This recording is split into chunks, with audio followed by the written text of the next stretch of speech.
معزز سامعین گرامی قدر، فتح مکہ کے دباچے کے حوالے سے گزشتہ خطبے میں آپ کے سامنے خاطب بن ابی بلتہ تک کے واقعات کو رکھا تھا۔ رسول اللہ صلی اللہ علیہ وسلم نے اپنے اس مشن کو، اپنے اس لشکر کشی کو اور اپنی اس تیاری کو بہت زیادہ پوشیدہ رکھا، اور آپ کی یہ خواہش تھی کہ میں عین مکے کے اوپر پہنچ جاؤں اور قریش کو اس کی خبر نہ ہو، تاکہ وہ کم از کم تیاری کریں، اور جتنی بھی وہ پھر تیاری کریں تو میرے ساتھ جو لشکر ہے وہ سارے کا سارا ان کو شکست دے دے گا۔ تو بنیادی طور پہ رسول اللہ صلی اللہ علیہ وسلم نے بعض مہم جوئیاں عارضی طور پہ بھی کی، تاکہ مکے والے یہ سمجھیں، قریش مکہ یہ سمجھیں کہ رسول اللہ صلی اللہ علیہ وسلم ان کی طرف روح نہیں کر رہے، لیکن حقیقت میں رسول اللہ صلی اللہ علیہ وسلم نے اپنے صحابہ کو پھر اعتماد میں لے لیا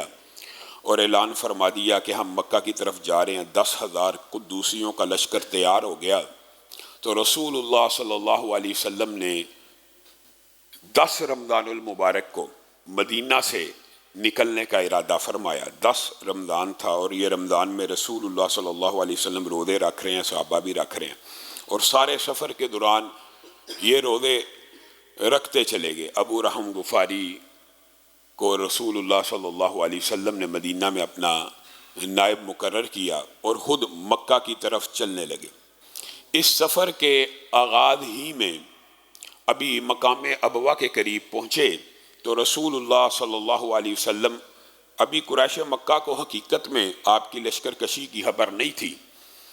لیکن آپ کے 2 نہایت قریبی رشتہ دار مقام ابوا پہ آئے، ایک ابو سفیان بن حارث جو آپ کے سگے چچا کے بیٹے تھے، اور ایک عبداللہ بن امیہ جو آپ کی پھپھو کے بیٹے تھے، اور رسول اللہ صلی اللہ علیہ وسلم نے ان کو مقام ابوا پہ آتا ہوا دیکھا تو رسول اللہ صلی اللہ علیہ وسلم نے ان سے منہ موڑ لیا، کیونکہ یہ رسول اللہ کے بہت قریبی رشتہ دار تھے، اور بعض روایات میں ایک تو رضائی بھائی بھی تھے اور سگے چچا کے بیٹے تھے، سگے چچا اور پھپھو کے بیٹے، اور رسول اللہ صلی اللہ علیہ وسلم بڑے بے چین ہوتے تھے اور بڑا دکھ محسوس کیا کرتے تھے کہ ٹھیک ہے، قریش مکہ جو دور پار کے رشتہ دار ہیں وہ میرے خلاف جنگیں کرے تو کریں، یہ میرے سگے چچا کا بیٹا ہر جنگ میں شریک، میری پھپھو کا بیٹا ہر جنگ میں شریک۔ تو اس مقام کے اوپر جب رسول اللہ صلی اللہ علیہ وسلم اتنے بڑے لاؤ لشکر کے ساتھ مکہ کی طرف جا رہے ہیں تو سامنے سے یہ 2 انتہائی قریبی رشتہ دار آئے، تو یہ انسانی فطرت ہے۔ رسول اللہ صلی اللہ علیہ وسلم نے سخت ناراضگی کا اظہار کیا اور انداز یہ تھا کہ اب آئے اور اب آ کے اسلام قبول کرنا چاہتے ہیں۔ تو ام سلمہ نے کہا، اے اللہ کے رسول، وہ یہ کیا بات ہوئی کہ پوری دنیا کے لوگ آپ سے فیض اٹھائیں، پوری دنیا کے لوگ آپ سے فیض اٹھائیں، اور آپ کے بھائی، آپ کے قریبی رشتہ دار آئیں تو آپ منہ موڑ لیں۔ رسول اللہ صلی اللہ علیہ وسلم کو ام سلمہ نے زندگی میں جو بھی مشورے دیے رسول اللہ صلی اللہ علیہ وسلم کے دل کو لگے۔ یہاں پر جب وہ منہ موڑ چکے تو حضرت علی نے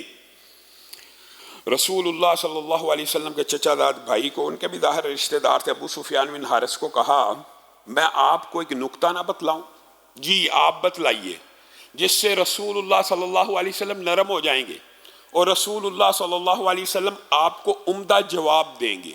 جی بتائیے علی، ہم تو اب اسلام قبول کرنے آئے ہیں اور ہمیں علم ہو گیا ہے کہ آپ اللہ کے سچے رسول ہیں، ورنہ یہ اتنی جنگیں ہم نے کی، اتنی ہم نے راستے میں رکاوٹیں ڈالی، اللہ تعالیٰ ان کو کامیاب کرتا رہا، اب تو دل سے اسلام کو قبول کرنے کے لیے آئے ہیں۔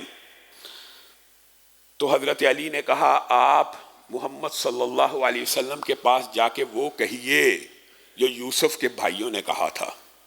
تاللہ لقد آثرک اللہ علینا وَإِن كُنَّا لَخَاطِئِينَ، بے شک اللہ نے آپ کو ہم پہ فضیلت دی تھی، ہم ہی غلطی والے تھے، ہم ہی حسد میں پڑ گئے اور ہمارے ہی دل میں کجی تھی۔ اگر آپ یہ الفاظ کہیں گے تو رسول اللہ کی ایک سنت ہے، اور رسول اللہ صلی اللہ علیہ وسلم کی برادری اگرچہ نبوت والی ہے،